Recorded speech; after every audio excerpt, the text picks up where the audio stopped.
सब लोग ताली बजा के बोलो।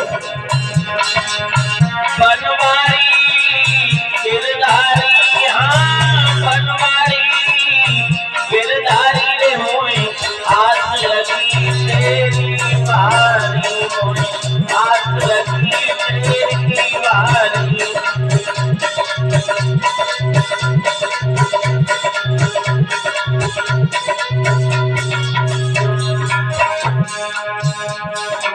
आस लगी तेरी बारी होए, आस लगी तेरी बारी।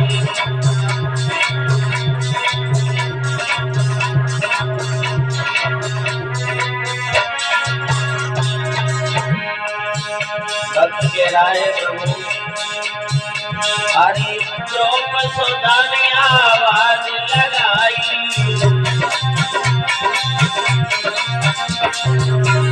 हरे द्रोप सुधा ने आवाज लगाई।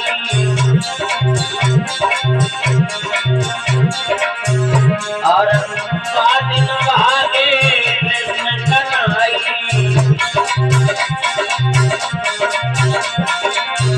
बादिन भागे कृष्ण कन्हई।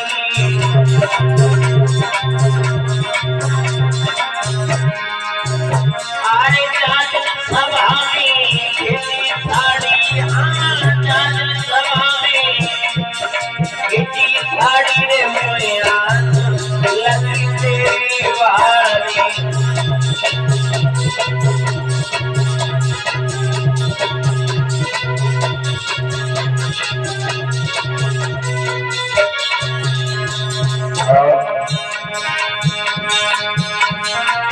बनवारी गिरधारी, हाँ बनवारी गिरधारी रे होए, आस लगी तेरी बारी होए, आस लगी तेरी बारी।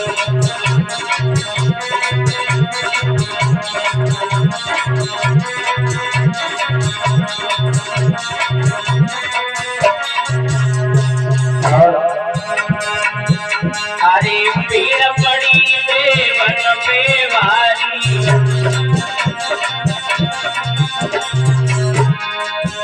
हरे पीड़ पड़ी देवन में भारी।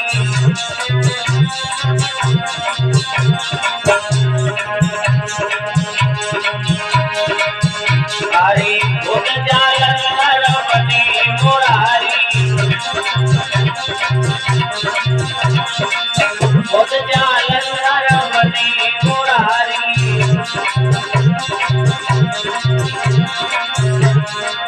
चलती बंदान सिंगारी, हाँ चलती बंदान सिंगारी रे होए, आस लगी तेरी बारी।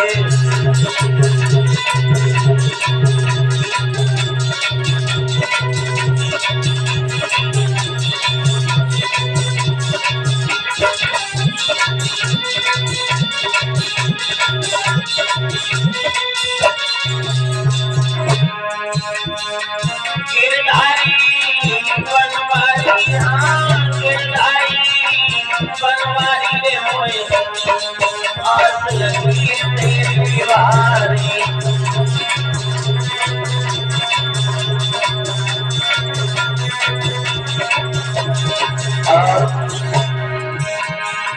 सखियन के बंधन में पड़ के,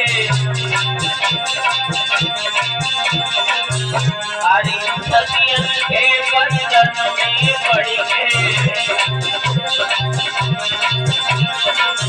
और मांगत मांगत श्याम लड़ लड़ के,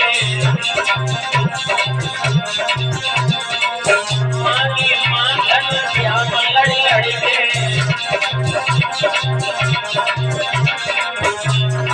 सखियन मुझे सुनी गारी, हाँ सखियन मुझे सुनी गारी रे मोए, आस लगी तेरी बारी।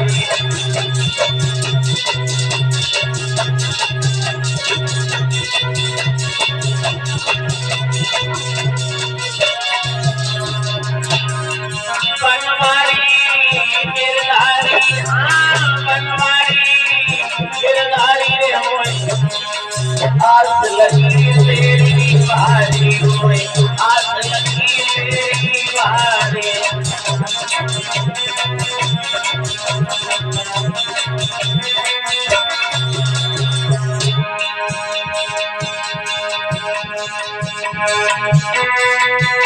अरे तीन लोग के नाथ कन्हैया शरण लगी तेरी,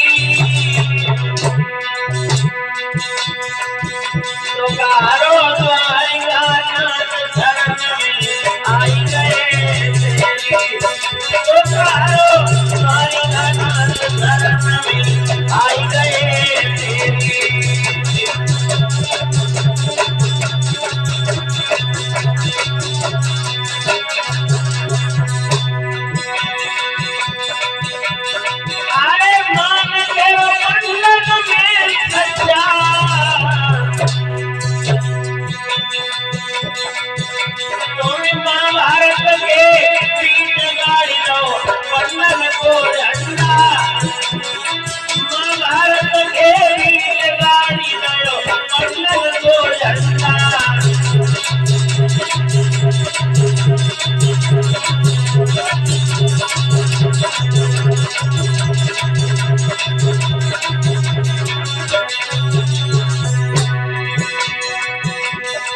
अरे बतैया बनी रहे नामा के, और तीन मुट्ठी कंदोल में बिकतिया रे सुदामा के, अरे तीन मुट्ठी कंदोल में बिकतिया अरे सुदामा के।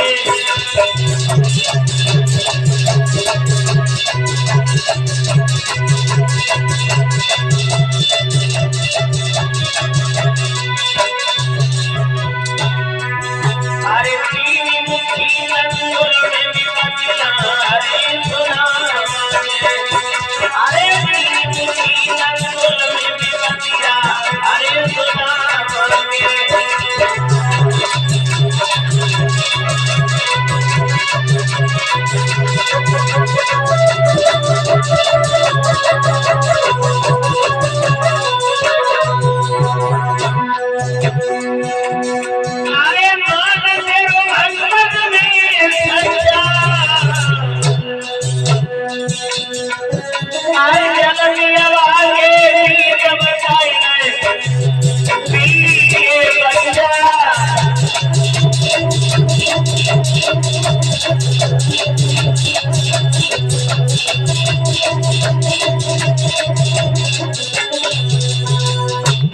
बोलिए गोविंद भगवान की। सभा में उपस्थित समस्त श्रोता बंधु, पिता समान बुजुर्ग, माता एवं बहन, भारत भूमि पर चलने वाले नन्हे मुन्ने काड़ाधार बच्चे, सती अनसुईया के पग चिन्हों पर चलने वाली मां शक्ति, जहां तक आवाज जाती है वहां तक के सभी भक्तों से कहना है, थोड़ा थोड़ा समय निकाल के भगवान के कथा प्रांगण में जरूर आए, क्योंकि मेरे भैया आज कथा को चलते चलाते ये पंचम दिवस यानी 5वां दिन आप पहुंचा। श्री सुखदेव महाराज जी समझा के बोले, हे राजा परीक्षित, बड़ी सुंदर पावन कथा अभी आप लोग सुन रहे थे, अग्रिम चर्चा जो भगवान श्री राम के वनवास के बारे में भैया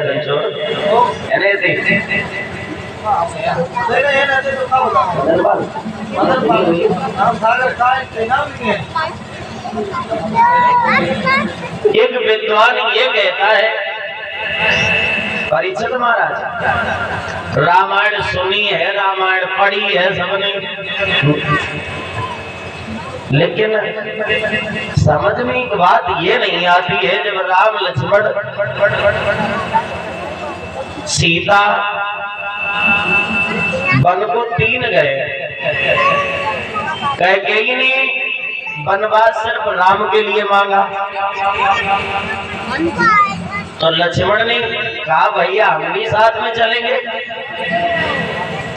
तो जवाब दिया तुम साथ में चलिए तो पहले अपनी मैया से आज्ञा लेके आओ।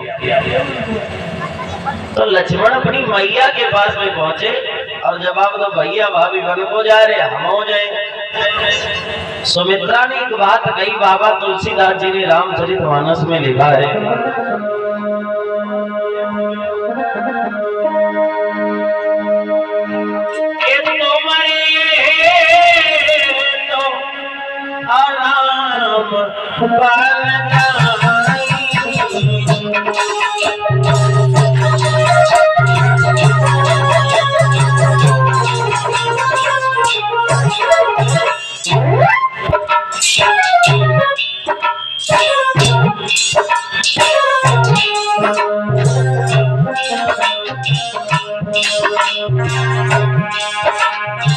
बाबा तुलसीदास जी कहते हैं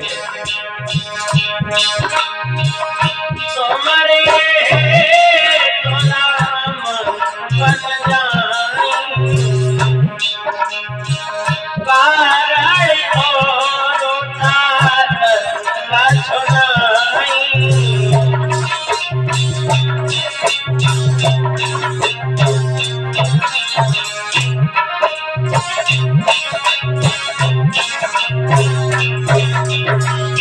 जवाब दिया कि तुम्हारे हे तो राम बन जाई कारण और तात कछु नहीं।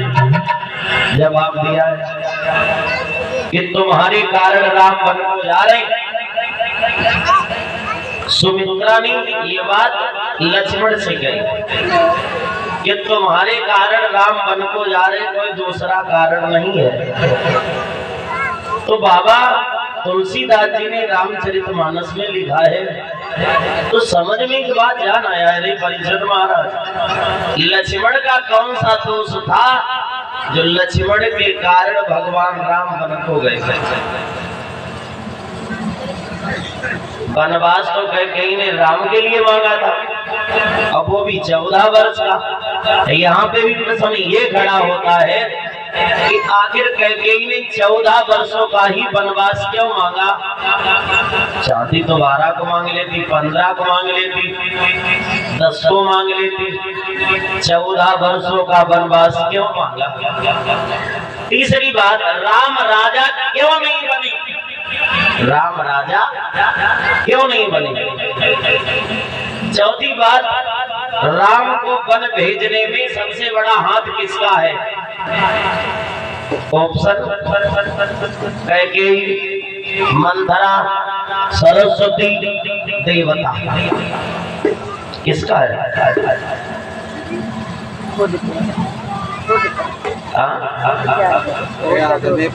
कोई को नहीं, ऐसा कैसे? उनको विचार जो है तो संघर्ष करेगा है है तो इनका वरदान देना ना, बिना स्वार्थ के कोई पाप नहीं होता, और जब प्राणों पे आ जाए तो बेटे का बाप। ऐसे कैसे चली भाई? जब कोई स्वार्थ नहीं है तो बिना स्वार्थ के कोई भाव हो ही नहीं सकता। राजा भरत तो यहाँ बनावा है, ऐसा नहीं, फिर राजा भरत भी तो नहीं बने। राजा देखो भी यहाँ पे तुमने एक बात कह रही, यहाँ पे प्रश्न है ना तो राम राजा बने ना तो भरत राजा बने, और फिर 14 वर्ष वो राज्य किसने किया? तो अपनी बात हमारी बात में छोड़ो भाई। राम राजा बने नहीं बने, उन्होंने 14 वर्ष बिता दिए वन में। भरत राजा बने नहीं बने। देव सारी जिंदगी माले फेरते रहे, राजा तो बने नहीं। फिर अब 14 वर्ष तक राज्य भी किया है, फिर राज्य किसने कर लिया? बड़ी शंका है। जब रामायण है, रामायण और रामायण में तो जानता हर चौपाई में शंका है। तुम्हें एक बात बताएं, पहले तो देखो भगवान राम का राज्याभिषेक क्यों नहीं हुआ? जैसे कोई व्यक्ति पुलिस में है या आर्मी में है, तो जब तक उसके शरीर पर वर्दी नहीं होगी तब तक कौन मानेगा ये आर्मी में? कोई मानेगा?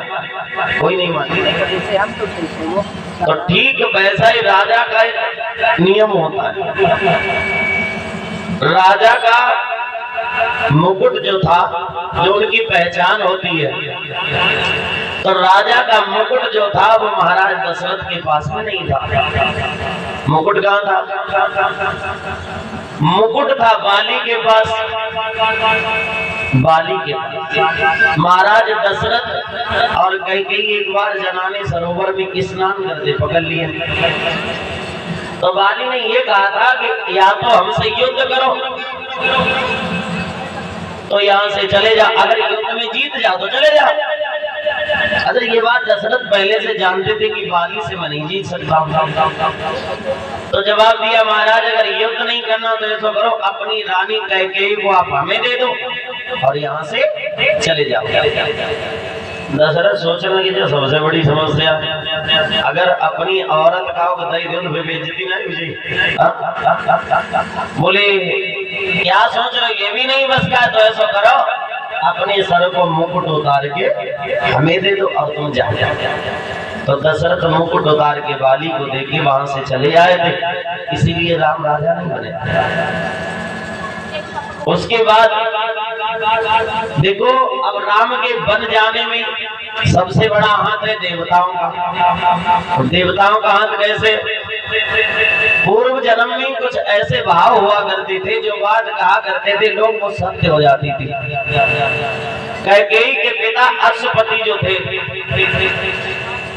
अश्वपति जी ने कैकेयी की दासी जो मंथरा है जाके पति को वध अपने हाथों से कर दिया था।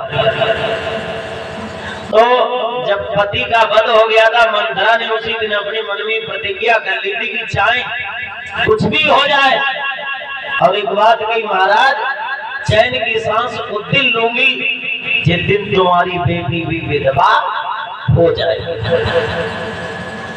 तो देवताओं ने सरस्वती से कहा, सरस्वती ने मंथरा की बुद्धि को हर लिया, मंथरा ने जाकर के कैकेयी की बुद्धि को हर लिया।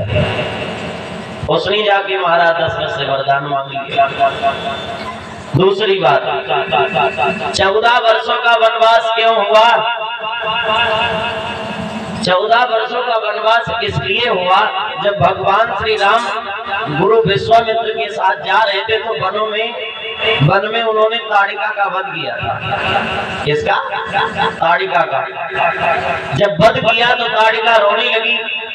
जब वो ताड़िका रोई तो भगवान राम को दया आ गई। भगवान ने कहा तुम रो ना, ऐसे करो हमसे कुछ तुम वरदान मांग लो। जब कहा वरदान मांग लो तो कहा देखो अगर देना चाहते हो तो ज्यादा नहीं, अयोध्या का राज्य हमें 14 वर्षों के लिए दे दो। तो ताड़िका की हड्डियों से बनी थी भगवान की घड़ाऊ, अब वही घड़ाऊ भगवान राम के पास थी। जब भरत मिलाप हुआ था तो राम तो लौट के नहीं आए, उन्होंने खड़ाऊ दे दी थी, का ले जाओ राज सिंहासन पे रख दे। तो ताड़िका ने 14 वर्ष का राज्य किया वहां। श्री सुखदेव महाराज जी कहते हे राजा परीक्षित, फिर लक्ष्मण का कौन सा दोष था? लक्ष्मण का दोष ये था, पूर्व जन्म में लक्ष्मण जो ये शेष नाग के अवतारी है। और परीक्षित महाराज शेष नाग की 2 लड़की थी। 2 कौन कौन?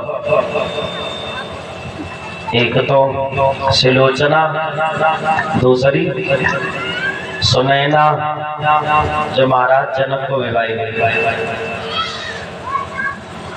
तो सुनैना का तो विवाह हुआ था सिलोचना को रावण ने हरण कर लिया था। हरण करके उसने अपने बड़े बेटा मेघनाथ के साथ उसका विवाह कर दिया था।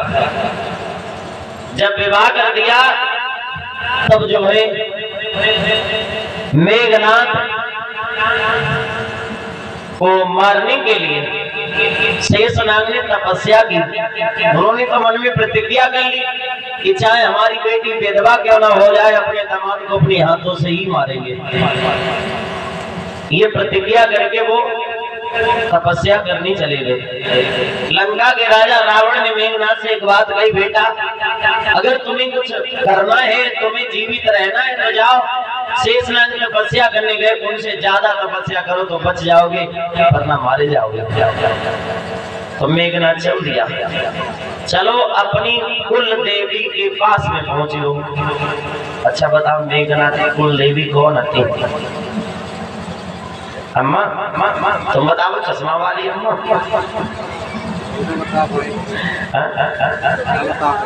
नहीं पता।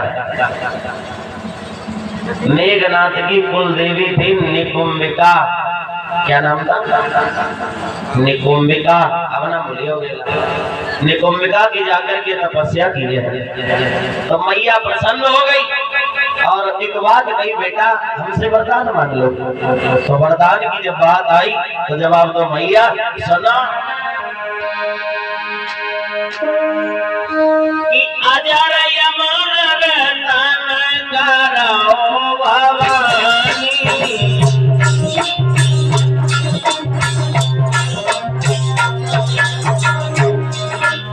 जवाब दिया सुनो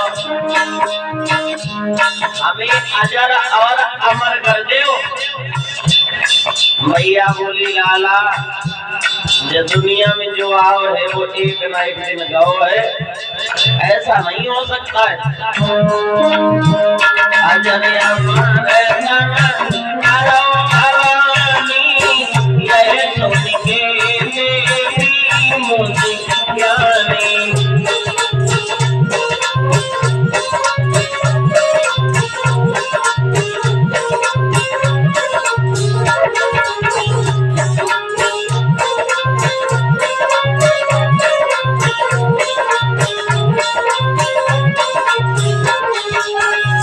जवाब दो मैया।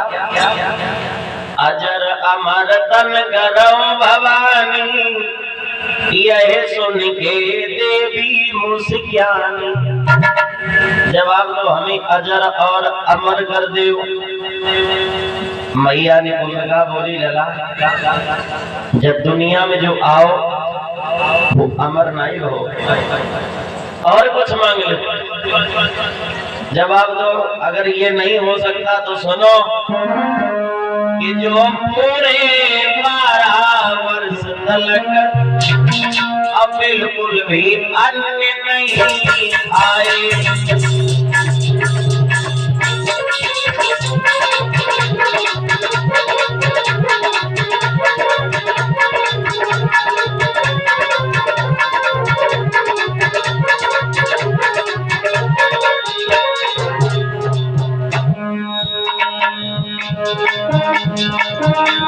जो पूरे 12 बिल्कुल भी अन्न नहीं आए, सोए ना सामने फंसे नारी के निकट नहीं जाए।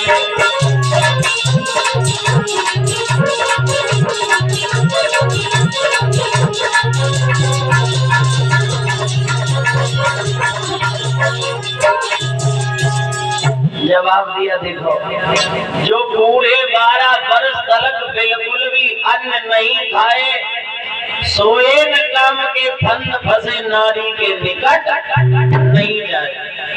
न तो 12 वर्ष तक सोए, न कुछ खाए, न तो पिए, और न तो काम वासना में जाए, न स्त्री के पास। इतनो जो कर सके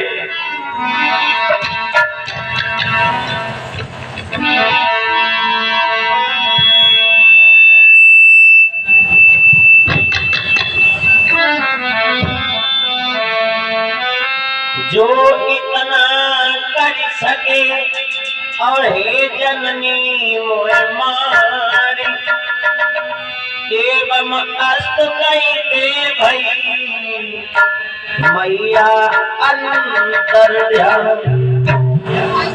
जवाब दो मैया, जो इतना कर सके वही हमारा वध कर पाए, अन्यथा हमें कोई न मार पाए। मैया एवं मस्त कहने के बाद वहां से चली गई।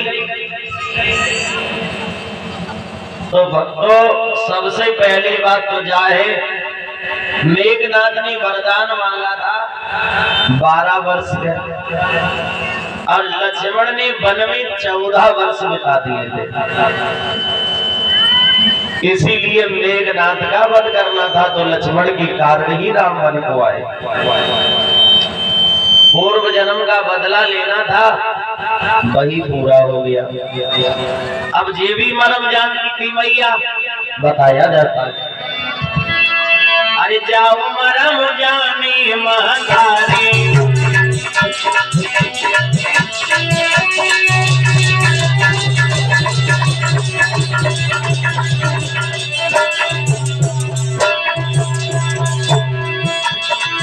अरे जाओ मरम जानती महातारी, आपकी कथा सुनो मेरे भाई।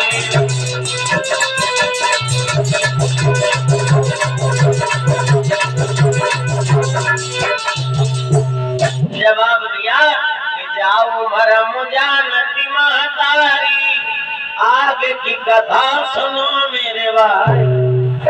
ये भी मरम, ये मरम जो था ये भी मैया सुमित्रा जानती थी।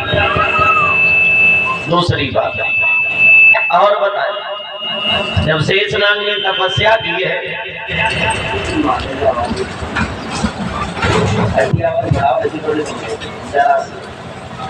जवाब दिया है। दूसरी बात ये, जब शेषनाग ने घनघोर तपस्या की है, तो शेषनाग का आना हुआ। और जब शेषनाग वैकुंठ धाम से भगवान नारायण के साथ में शेषनाग वैकुंठ धाम में चले गए, जवाब दिया है। देखो,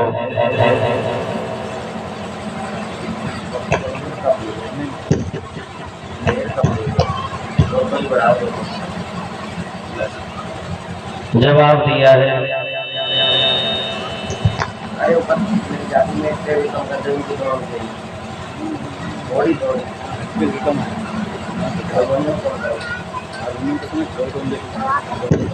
जवाब दिया है।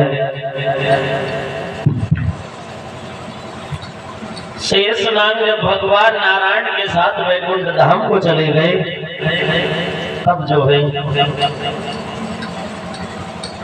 इधर घर में नागनी अकेली रह गई।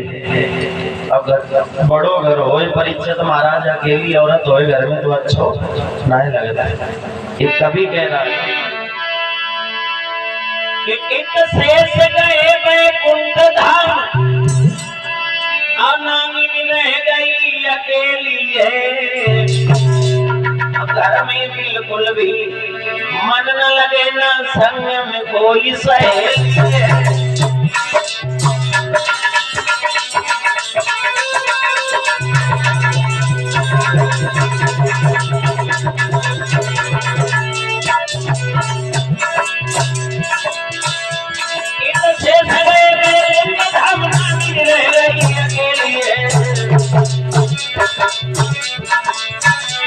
घर में बिल्कुल भी मन न लगे, ना संग में कोई सहेली है।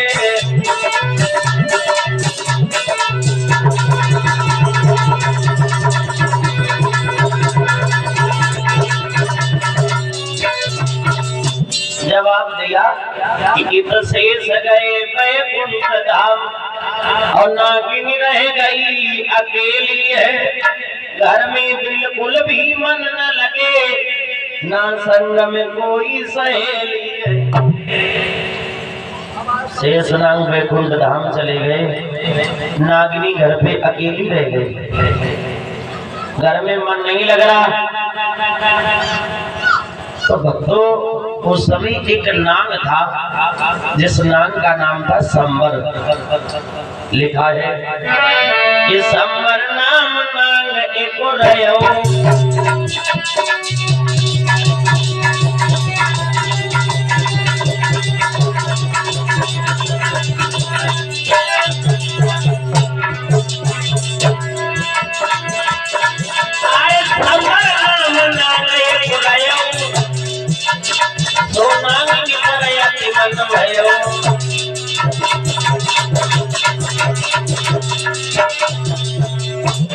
जवाब दिया कि संबर नाम नाग एक रयो, सो नागिनी पर अति मन भयो। संबर नाम का एक नाग था, वो नागिनी के घर में आने जाने लगा। जब घर में आने जाने लगा तो नागिनी से उसका प्रेम बढ़ गया। जब प्रेम बढ़ गया, अब तो उसका आना जाना पर डे का चालू हो गया। तो उस समय एक राजा हुए थे जिनका नाम था भानु प्रताप। राजा भानु प्रताप ने एक दिन देखा, शिकार खेलने को गए तो उन्होंने देखा शेषनाग तो घर पे है नहीं। फिर नागिनी के साथ ये दूसरा व्यक्ति कौन है? राजा मन में सोच रहे, आगे बढ़े। जब कटपट की आवाज सुनी तो नाग जो था कि नागिनी छाड़ी नाग छिपे गयो।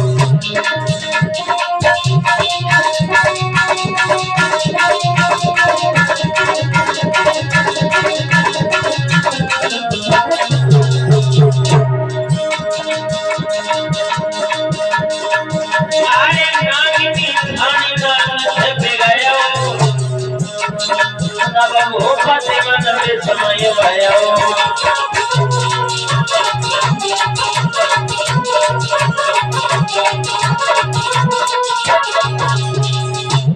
कि नागिनी छाड़ी नाग छिपी गयो, तब भूपति मन विस्मय भयो।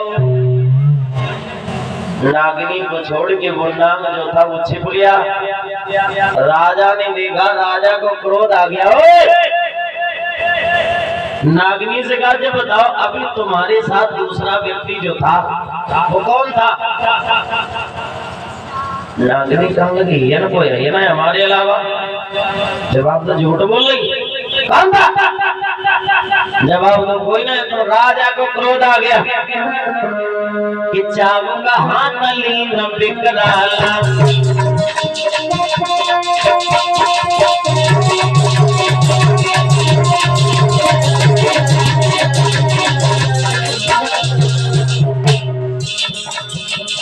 चावूंगा हाथ लीन विकराला, तुम्हारे चार पांच तत्काला।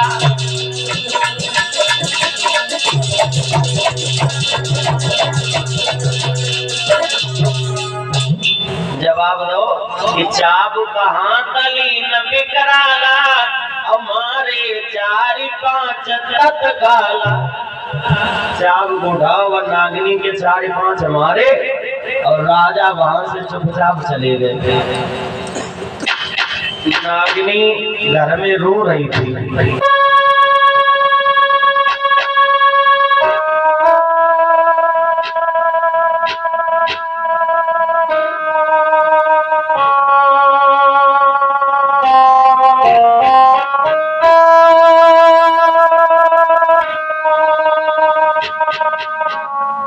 नागिनी रो रही थी, तब तक शेषनाग का आना हो गया।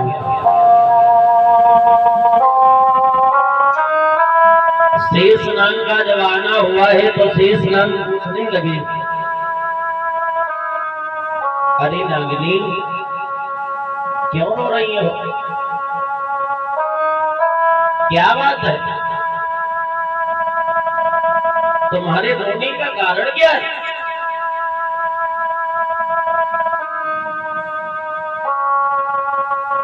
नागिनी ने जवाब दिया, महाराज तुम्हें क्या बताएं, राजा भानु प्रताप यहाँ पे आए थे। बेवजह वो हमें मारने के बाद यहाँ से चले गए।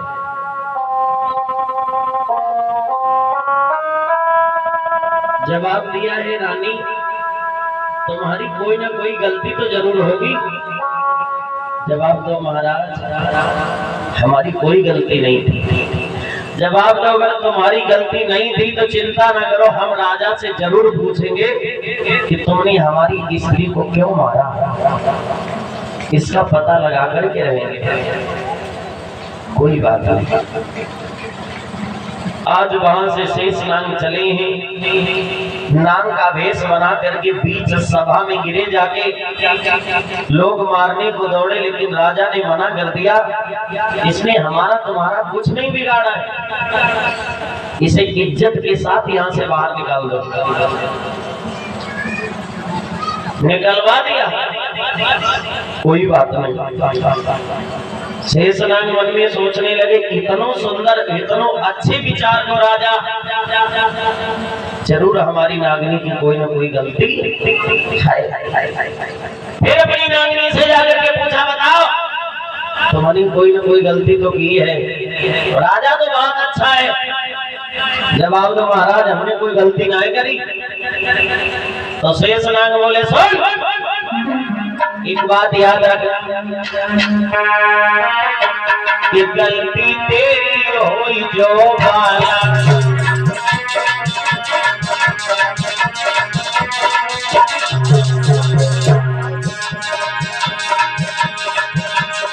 गलती तेरी होई जो बाला, काटई ना कान सच बाला।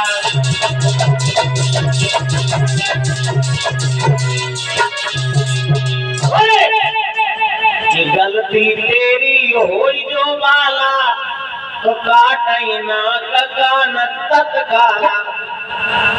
जवाब दो, अगर तुम्हारी गलती भाई तो तुम्हारे नाक और कान अम्मा जरूर काटनी। तुम्हारे ना तुम्हारे दोनों काटे तो झामल लगी। शेषनाग कह रहे अपनी पत्नी से,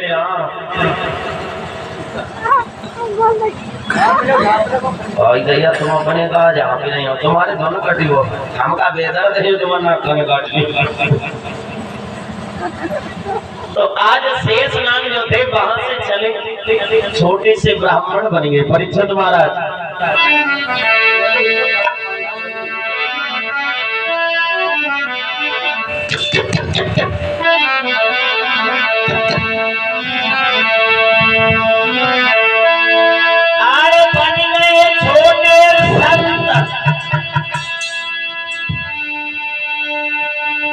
आज भगवंत गवन कर दियो, अरे लौक मंडल हाथ में मस्तक पे तिलक दे दियो।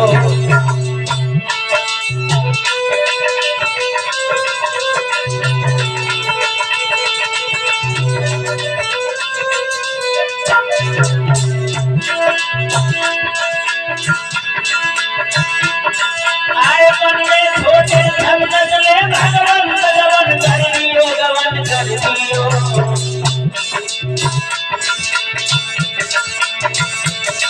अरे लौक मंडल हाथ में मस्तक पे तिलक दे दियो, अरे लौक मंडल हाथ में मस्तक पे तिलक दे दियो।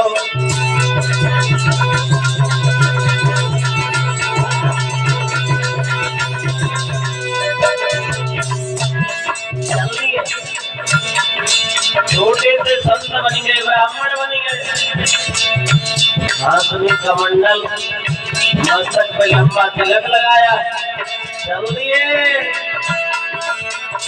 अरे नए पलंगी तेल लगाई, अरे आगे बढ़े कदम बढ़ाए।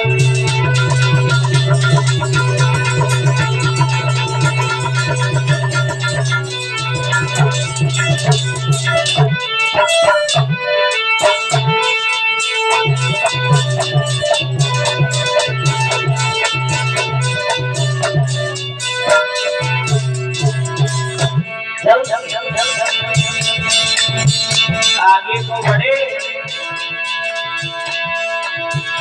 अरे धीरे धीरे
महाराज, हम तुमसे एक बात पूछने आए।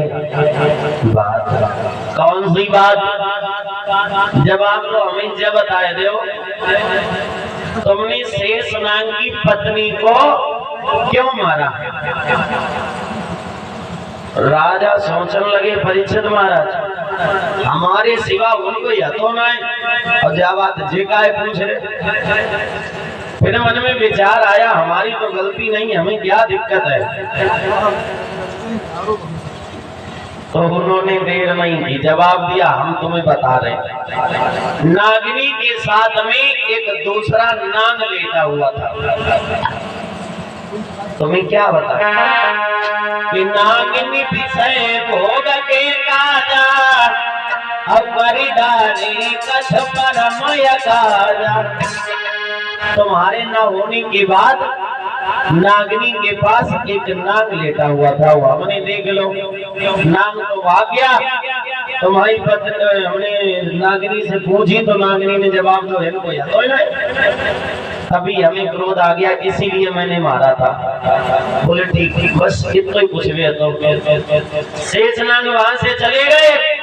इधर नागिनी सोच लगी, अगर कहूँ हमारे पति को सांची सांची बात राजा ने बताए दई तो कि काटे नाग कान मम स्वामी, और तासे होई बहुत बदनामी।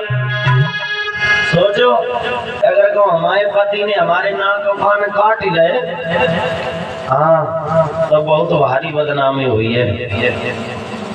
नागिनी सोचते रही, सोचते मन में एक बात आई कि ऐसा करो, अपनी पहले ही आत्महत्या कर लो।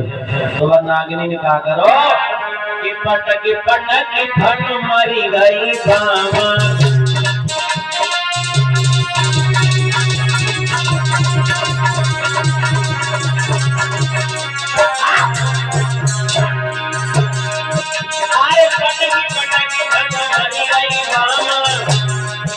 और शेष नाग आए निज धाम,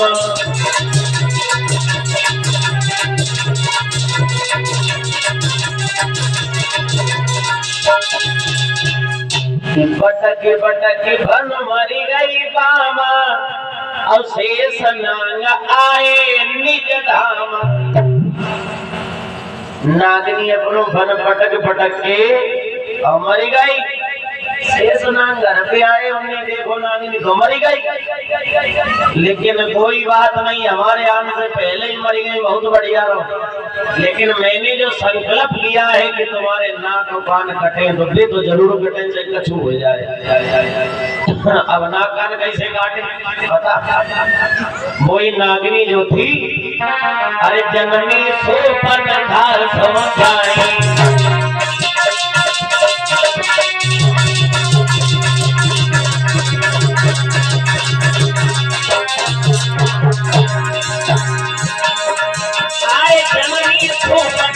हो जाई, आगे की कथा सुनो मेरे भाई।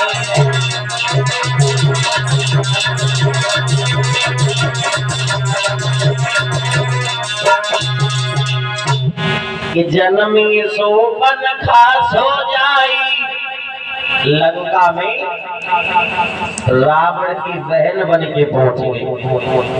अब रावण की बहन क्यों बनी? रावण जो था ये पूर्व जन्म में वही राजा भानु प्रताप था, पूर्व जन्म में। अब अगले जब जन्म में आई तो रावण की ही बहन बन करके शूर्पणखा बन के आई। तो शूर्पणखा के नाक और कान के लिए काटे थे लक्ष्मण ने। बदला बोलो गोविंद भगवान की। अब एक कीर्तन बोल लेते, आगे बड़ी सुंदर कथा केवट संवाद की आ रही है।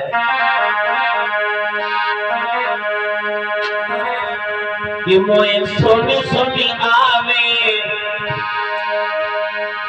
हंसी, अब पानी में मीन प्यासी।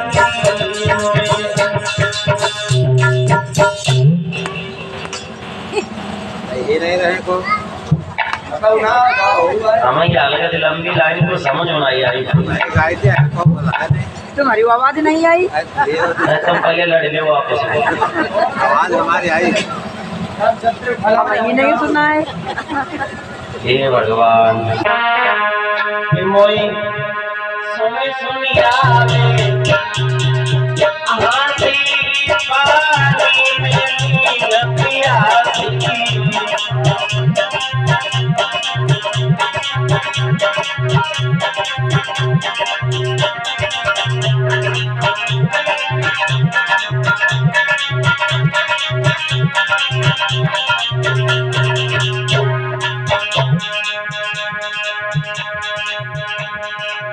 आत्मज्ञान बिना न भटके, कोई मथुरा कोई काशी।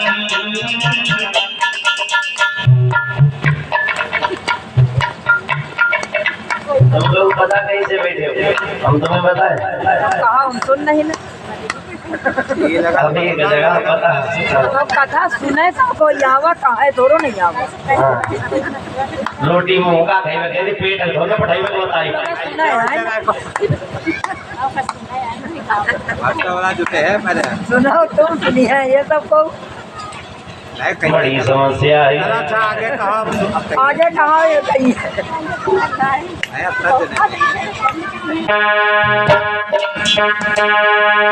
आत्मज्ञान बिना न भटके, कोई मथुरा कोई काशी।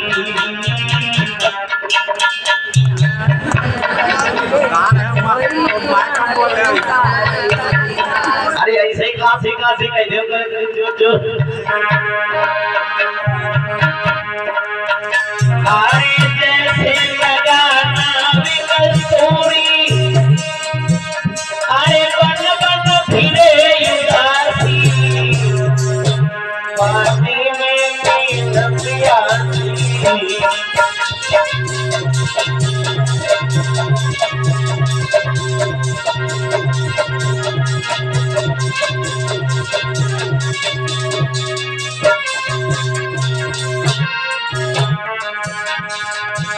मोए सुनी सुनी आवे हंसी, पानी में मीन प्यासी।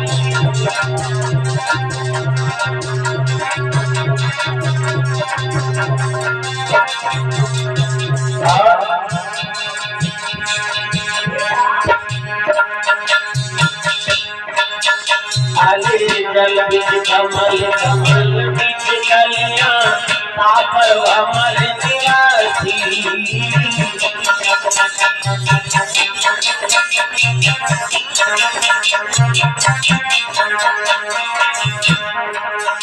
हरी जल बिच कमल कमल बिच कलियां तापे हमारे निवासी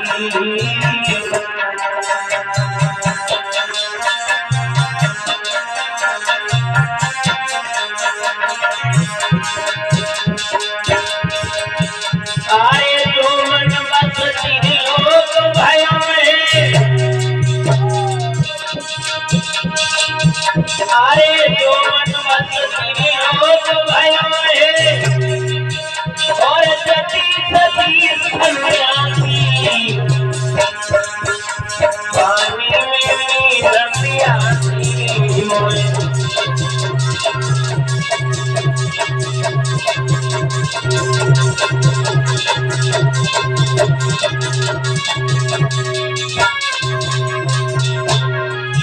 मोए सुन सुन आवत आंधी पानी में रतियासी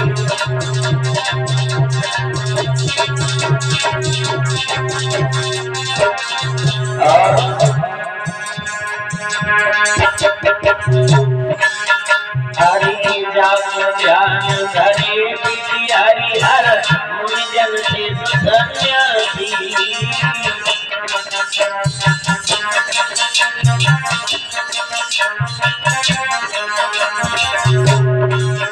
हरि जाप ध्यान धरे विधि हरि हर मुनि जन से सन्यासी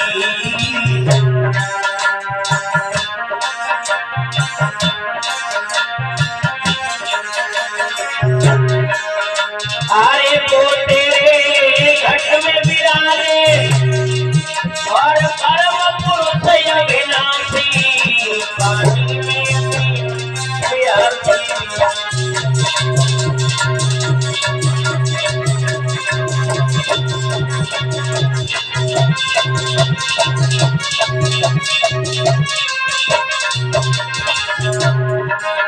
मोए सुन सुन आवे हाथी पानी में प्यासी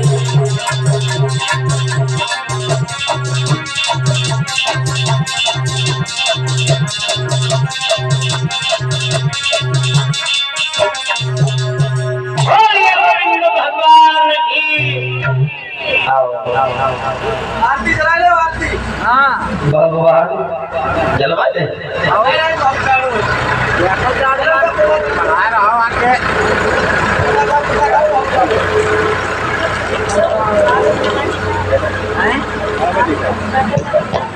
रजाई